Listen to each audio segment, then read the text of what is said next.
Greetings to my fellow citizens of Hong Kong.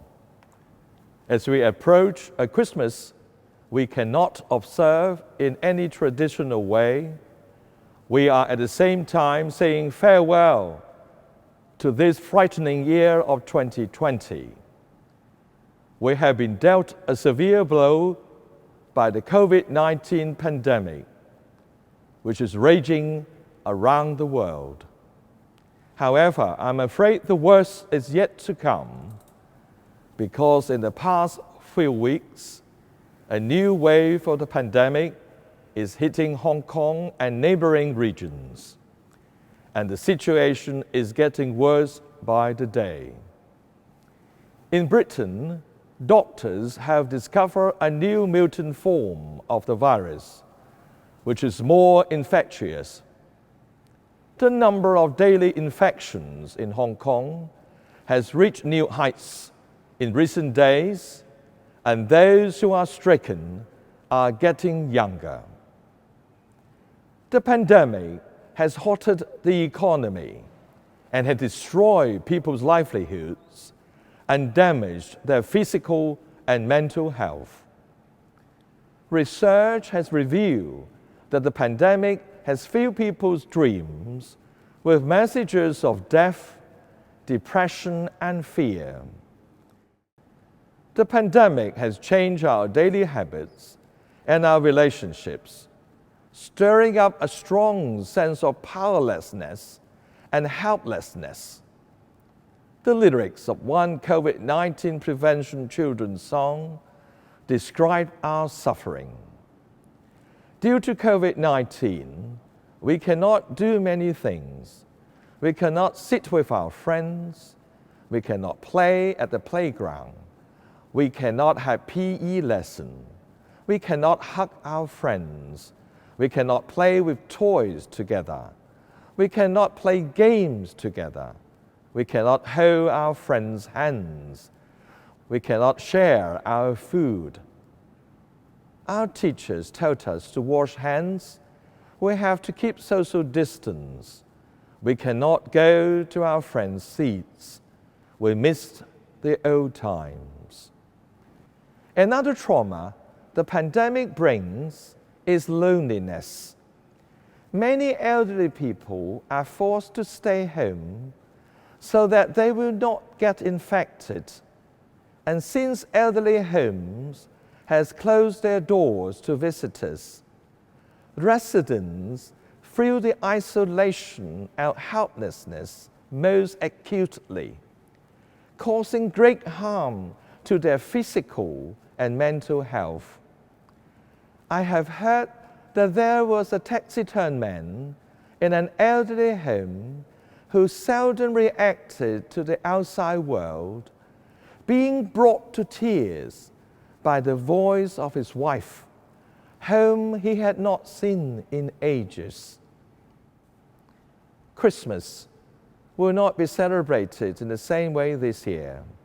Some people even joke that Santa Claus will not be coming, and even if he does come, he will not be able to deliver presents on time because he has to self-quarantine for 14 days in every place.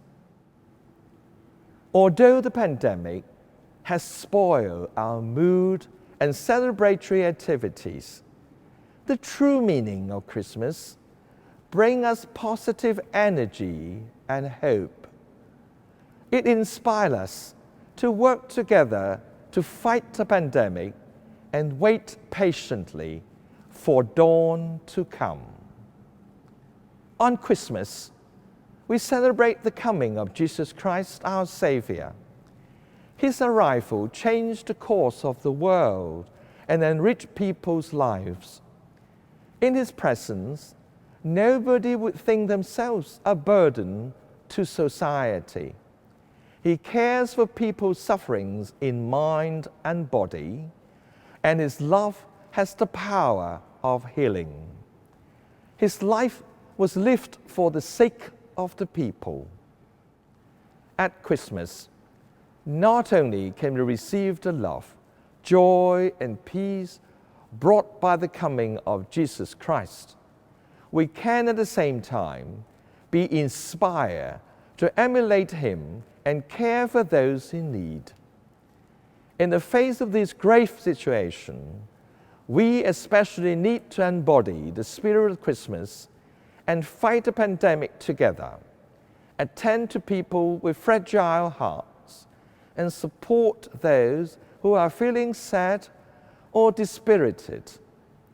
By helping one another, I hope that we can free our hearts from depression and drive away the fears and doubts caused by the pandemic.